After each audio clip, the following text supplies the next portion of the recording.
Hi guys, Dr. Berg here. In this video, we're going to talk about how to burn belly fat step by step. Now, in a lot of other videos, I talk about specific parts of weight loss, how to burn fat, all different aspects. In this video, we're going to put everything together, okay?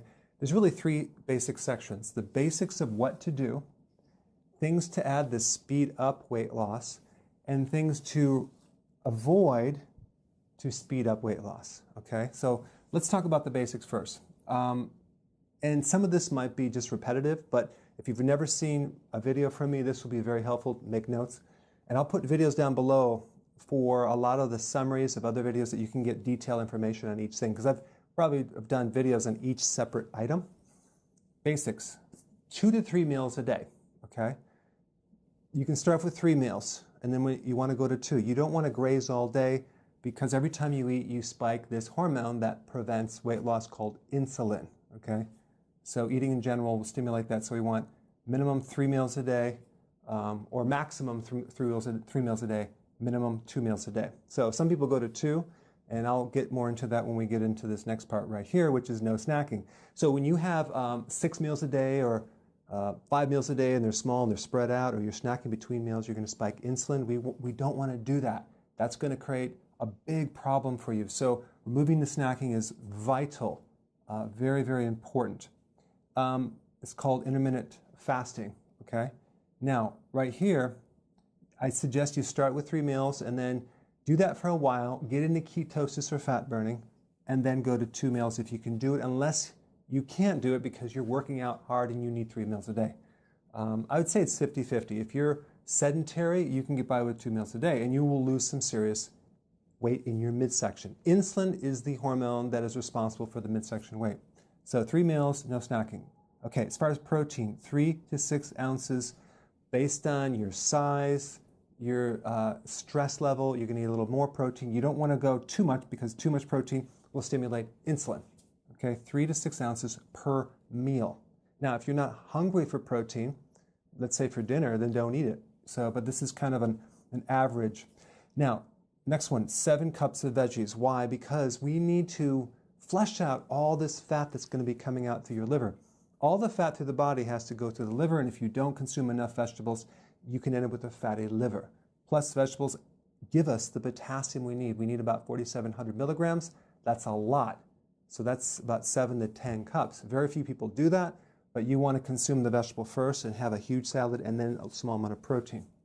Now, next one is no sugar. This is a given because sugar increases insulin, and also I'm talking about the hidden sugars, the breads, pasta, cereal, crackers, biscuits, waffles, pancakes, muffins, alcohol, okay? So we want to cut the sugar and refined carbs out. Next one, healthy fats. This is essential because when you consume fat at the end of the meal, that allows you to go to the next meal without being so hungry and craving and starving that your blood sugars crash. So this basically allows you to do 3 meals or 2 meals without being hungry, thereby not increasing insulin. Fat is one of the only things that does not increase insulin. It's neutral, so this is safe. If you're worried about calories, I put some links down below. Okay, these are the basics. Now, if we want to speed things up, we can add some MCTs to the diet. That's like in coconut oil, medium chain triglycerides. That will increase fat burning. Next one is potassium. Why? Because at the heart of weight loss, we want to avoid insulin. And so most people that can't lose weight have too much insulin. They have insulin resistance, so we want to fix that. Potassium is one of the ways to do that. You can consume all these vegetables or even take it in some supplement, potassium citrate, to actually heal the aberration or dysfunction of insulin. Next thing is apple cider vinegar. Why? Because the acid in apple cider vinegar, called acetic acid, does improve the output of insulin. It reduces insulin. It improves insulin resistance. It lowers your blood sugars. So it's very good for diabetics. And take this 1 in the morning, 1 teaspoon with a glass of water, and 1 before bed, or with your dinner if you have digestive issues. Very important. Chromium. Again, you can find a supplement with chromium to help your blood sugars. Chromium is a mineral that actually has been proven to help insulin. Again, keep it in check. B vitamins, another key thing, especially vitamin B1, for regulating insulin control and improving insulin resistance. Nutritional yeast is your go-to. Okay, next one is high-intensity interval training. If you add high-intensity full-body resistance training, you're going to spike growth hormone and you're going to speed up weight loss. The key is short bursts of high intensity, lots of rest. Okay. Again, I'll put some videos down below to get specifics on that, but this is the icing on the cake. Okay. Next one is more sleep. Adding more sleep. Why? Because growth hormone is triggered when you're sleeping, and that is the primary hormone that stimulates fat burning. So more sleep. So if you could just take a nap, sleep in longer, get an extra hour of sleep, that goes a long way. That's more important than high-intensity interval training. Sleep is the key, okay? Now, next one is recovery, making sure that if you are doing high-intensity interval training, that you're recovering after. You're not doing it every day. Some people need to do it every other day, some people every third day, some people once a week, depending on how you feel when you work out. If you're fairly broken down, then you're overtraining, okay? So recovery is essential if you're exercising. Now, let's take a look at what you need to remove.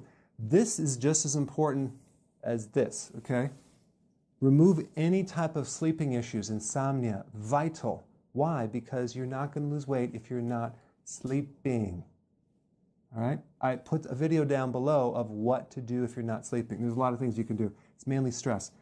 Bloating. If you're bloating, let's say you're consuming too much kale or too much cruciferous vegetables that you're not used to consuming, and then you're bloating, that is going to slow down weight loss. So you're going to have to go back to the vegetables that you can digest and maybe even steam some until the bloating goes away. Also, people consume too many nuts. That can create bloating. Again, we want to eliminate anything that bloats you. Sometimes adding more apple cider vinegar or an acidifier for the stomach will help it, or even a bile salt. Purified bile salt. I'll put some links down below for bloating. Okay, menstrual cycle issues. If your cycle is 2 weeks out of the month, you're not going to lose weight because the high levels of estrogen. Estrogen blocks the thyroid. Estrogen creates fat on the hips and the thighs. And we need to handle this cycle so it's really smooth. Again, I put a link down below of what to do for that. This is kind of like a little bit of an assessment for you to see what areas you have problems with. Okay? Some of these don't apply. Okay, stress. Mainly, you want to get a list of all the people you know that stress you out and avoid them for a while. You want to avoid the news. You want to avoid stressful situations. You want to do certain activities. I recommend an acupressure for your body to pull stress out. You want to do everything you can do to enhance the reduction of stress because cortisol is triggered and cortisol will stop your weight loss. So I will put some links down below. All right, MSG, what is that? Monosodium glutamate. That's in a lot of foods. Start looking at the labels. It's in, oh my gosh, it's in even cottage cheese, unless it's organic. It's in all the fast food restaurants, all their foods. It's in Chinese foods, but it's hidden as modified food starch, okay? Again, I'll put a video down there, very important. Restaurant foods. You don't know what you're getting. It's a crapshoot. There's so many things they put in that food that you have no idea. And primarily hidden sugars, MSG, to make it taste better. But inevitably, people go out to dinner way too much, and that is what's keeping them from losing weight. Not to mention, what do they bring you? They bring you bread, they bring you dessert, they bring you alcohol. Okay, so it's really difficult to do this when you're going to restaurants. Next one is avoid overtraining. If you're at a boot camp or you're working out too hard and you're not recovering and you're not sleeping, you're not going to lose weight. You're going to lose muscle mass. So this is very, very important, especially when you start out because you're not used to it. Last thing is constipation. I have people that don't even go, maybe they go once a week or once every 2 weeks. That is a serious constipation problem, and that is going to stop your weight loss. Again, I have a lot of videos on getting to the root cause of that. Okay, I'll put them down below. So I just kind of summarize all the things that you need to look at in order to lose your stomach. It's comprehensive.